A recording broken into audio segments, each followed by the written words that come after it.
Salut à tous. Aujourd'hui, le monde semble plus fracturé que jamais.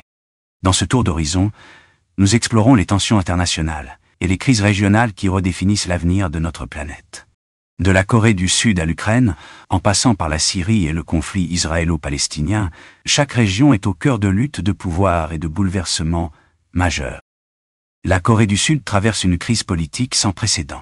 Accusé de pratiques anticonstitutionnelles et d'une gestion controversée, le président a décrété brièvement la loi martiale, une décision aussitôt annulée par le Parlement.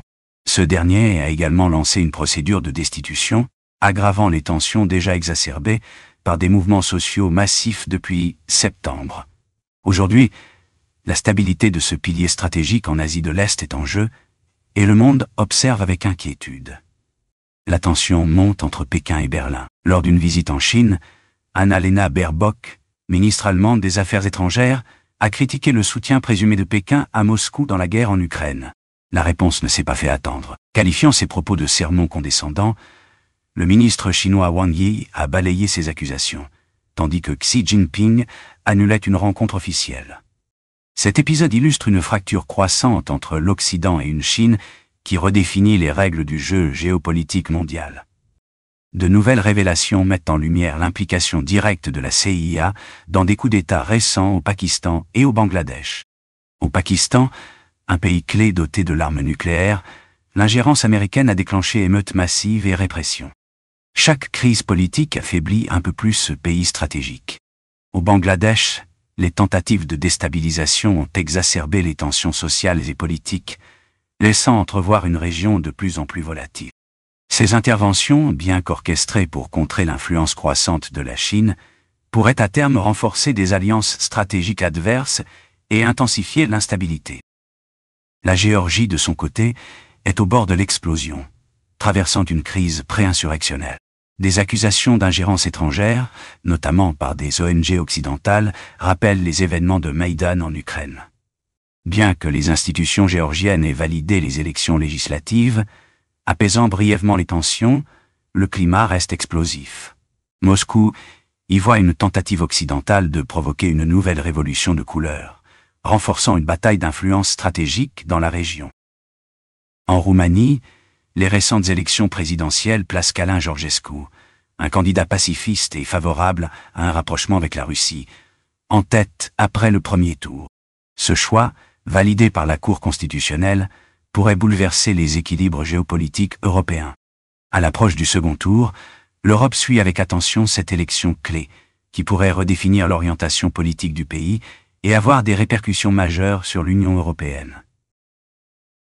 En Syrie, la guerre s'intensifie dans une violence renouvelée. Les attaques djihadistes à Hama poussent l'armée syrienne à ses limites, malgré un soutien aérien constant de la Russie.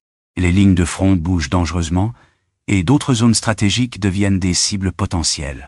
Pendant ce temps, une population épuisée par plus d'une décennie de guerre continue de souffrir, tandis que cette crise prolongée maintient le Moyen-Orient dans un état de tension permanente. Le conflit israélo-palestinien atteint un niveau critique. À Gaza et en Cisjordanie, les frappes israéliennes et les incursions terrestres causent des destructions massives, des évacuations et des pertes humaines majoritairement civiles. Ce cycle de violence, enraciné dans des décennies de conflits, semble aujourd'hui inextricable.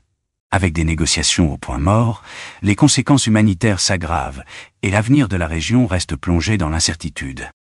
En Ukraine, le conflit bascule dans une escalade sans précédent. Les forces russes progressent rapidement, capturant des positions stratégiques dans l'Est, notamment à Kourakov, dans la région de Donetsk. En parallèle, Moscou renforce sa présence militaire en Méditerranée avec des tirs de missiles hypersoniques, augmentant la pression sur Kiev et ses alliés. Sur le terrain, les drones et missiles ciblent des infrastructures critiques. Tandis que les négociations restent gelées, la question de l'adhésion à l'OTAN demeurant une ligne rouge pour Moscou. L'Europe divisée et des États-Unis ralentis par des priorités internes rendent l'avenir du conflit de plus en plus incertain, redéfinissant non seulement l'équilibre régional, mais aussi les enjeux géopolitiques mondiaux. Alors, quelle direction prendre face à ces multiples crises? Une question essentielle se pose. Comment empêcher ces tensions de dégénérer en conflits destructeurs? Désamorcer ces situations critiques et œuvrer pour des solutions durables doit devenir une priorité pour l'ensemble des acteurs internationaux. Partagez cette vidéo, abonnez-vous, et restons connectés pour décrypter ensemble les défis qui façonnent l'avenir de notre planète. Car comprendre, c'est déjà agir.